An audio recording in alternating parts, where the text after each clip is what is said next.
वंदे मातरम। आप सभी को कैसे हैं? आप सभी लोग आशा है बढ़िया होंगे। किसी ने मुझसे कहा कि मेरे बच्चे धर्म पढ़ने जाते हैं, धर्म की शिक्षा लेते हैं। तो मैंने कहा कि ये धर्म की शिक्षा और धर्म का पढ़ना ये मेरी समझ में नहीं आता है। धर्म की शिक्षा कैसे ली जा सकती है? धर्म की पढ़ाई कैसे हो सकती है? ये बात मेरी समझ में नहीं आती है। खैर, उन्होंने उत्तर नहीं दिया। मुझे भी आप सबसे यही पूछना है कि धर्म की शिक्षा कैसे दी जा सकती है। चलिए, माना गीता, बाइबिल, कुरान, गुरु ग्रंथ साहब धार्मिक ग्रंथ हैं, मान लिया धार्मिक ग्रंथ हैं। आप कहते हैं कि धार्मिक ग्रंथ है, हमने माना धार्मिक ग्रंथ है। अगर ये धार्मिक ग्रंथ हैं तो फिर बाकी बाइबिल, कुरान, कुरान और सबको हम छोड़ देते हैं, हम गीता पे ही बात कर लेते हैं। तो गीता पर 1400 से ज़्यादा गुटिकाएं उपलब्ध हैं बाजार में। और ये जो 1400 के ऊपर जो गुटिकाएं उपलब्ध हुई हैं, इन्होंने ये प्रकांड विद्वान हैं जो उन्होंने गीता पर अपने शब्दों को लिखा है, अपने अनुभवों को लिखा है। ये प्रकांड विद्वान है, शायद मेरे जैसे बेवकूफ़ नहीं है। तो आप जैसे प्रकांड विद्वान जब गीता पर 1400 से ज़्यादा गुटिकाएं उपलब्ध करवा रहे हैं, तो या तो फिर कृष्ण गलत है या तो आप गलत हैं। अगर एक ही अर्थ के एक ही शब्द के भगवान कृष्ण के 1400 अर्थ निकल रहे हैं तो फिर गलत कौन हुआ? या तो फिर कृष्ण गलत हैं या आप गलत हैं। मैं आपको भी गलत नहीं कह सकता, आप प्रकांड विद्वान हैं।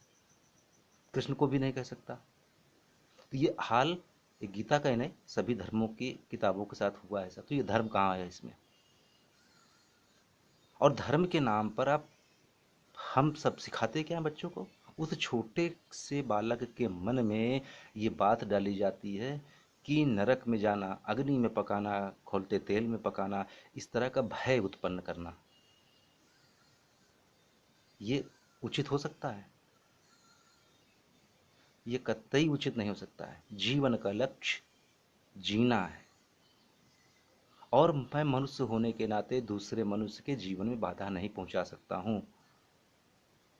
जीवन जीना परम लक्ष्य है। विधाता ने ये जीवन दिया है, उसका धन्यवाद प्रकट करिए। मृत्यु जब आएगी तो आएगी, लेकिन मृत्यु के कारण हम ना हो, किसी को भी ठेस न पहुंचे। जब इस तरीके से हम संवेदनशील होते हैं, दूसरी के संवेदनाओं को, उसकी वेदनाओं को हम जब पढ़ने लगते हैं, हम समझने लगते हैं, धर्म अंतःकरण से स्रावित होता है। एक छोटा सा बालक जब पूछता है ईश्वर है, तो आपका विमान इतना बड़ा है कि आपको लगता है कि अगर मैं बोल दूंगा नहीं जानता हूँ या नहीं है तो मैं गलत बन जाऊंगा। तो आप उस छोटे से बालक से भी कहते हैं ईश्वर है, जबकि आपको भी मालूम है कि मैं 100% श्योर नहीं हूँ। तो ये उसके अंतःकरण में जानने की जिज्ञासा, डाउट, संदेह कौन पैदा करेगा?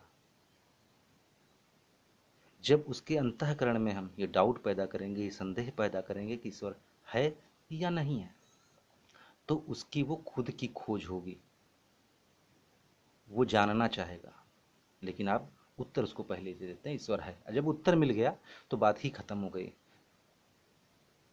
प्रश्न तो उठा, उत्तर आपने दे दिया, बात खत्म। अब जिसके पास उत्तर उपलब्ध है वो काहे परेशान होगा?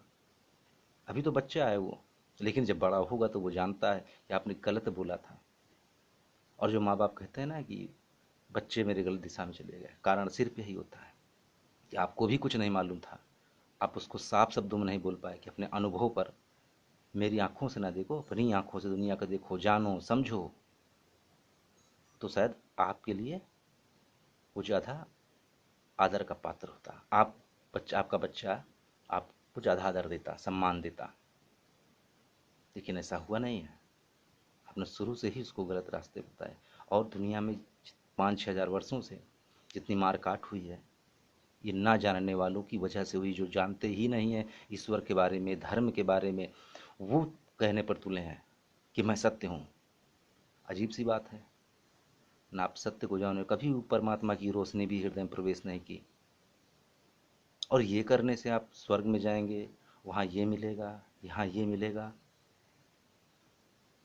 भाई ये जीवन पहले जो ईश्वर ने दिया है उसको जी लो, और धन्यवाद सहित उसको धन्यवाद दीजिए। आप कैसे ईश्वर का मंदिर मस्जिद बना सकते हैं? आप मंदिर बनाएंगे वो हिंदुओं का होगा, मस्जिद बनाएंगे मुसलमानों को, ईश्वर का कहाँ बनता है वो? मंदिर बनाएंगे किसी का चमारों का होगा, या पंडितों का होगा, या क्षत्रियों का होगा। आपका ही है आना जाना उसमें, ईश्वर कहाँ प्रवेश कर पाता है उसमें? कब अपने ईश्वर को प्रवेश दिया उसमें? तो आप ये मानने को तैयार नहीं होते हैं कि मैं नहीं जानता हूँ। आप चौराहों पर नहीं बोल सकते हैं इन चीज़ों को।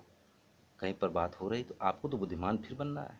आप अगर कह देंगे कि भाई मैं इस बारे में कुछ नहीं जानता हूँ, ईश्वर है या नहीं है, मैं खुद खोज में लगा हूँ, तो लगता है नहीं है, आप फिर उनको सामने मूर्ख बन जाएंगे। तो वास्तव में हमें नहीं मालूम है, और जब हमारे अंदर जिज्ञासा होती है हमें नहीं मालूम है, तो हमारी खोज चालू होती है। वास्तव में मैं अपने पड़ोसी को नहीं जानता हूँ, पड़ोसी पड़ोसी के बारे में जान सकता हूँ, उसका नाम जान सकता हूँ, लेकिन वो है क्या मैं नहीं जान सकता हूँ। मेरी पत्नी मेरे बारे में नहीं जान सकती, या ना मैं अपनी पत्नी के बारे में जान सकता हूँ। खुद मैं अपने बारे में नहीं जानता हूँ। मैं अपने बारे में ही नहीं जानता हूँ कि मैं कहाँ से आया, कैसे हुआ, क्या हुआ, मैं कुछ भी नहीं जानता हूँ, जीरो शून्य। तो परमात्मा को मैं कैसे जान सकता हूँ? ये संदेह होना चाहिए। तो परमात्मा की खोज होती है, और जब परमात्मा की खोज होगी निश्चित रूप से ये धरती स्वर्ग बनेगी। लेकिन यहाँ पर तो उल्टा होता है। प्रश्न का उत्तर तैयार है, जब उत्तर तैयार है तो फिर बात ही खत्म हो गई।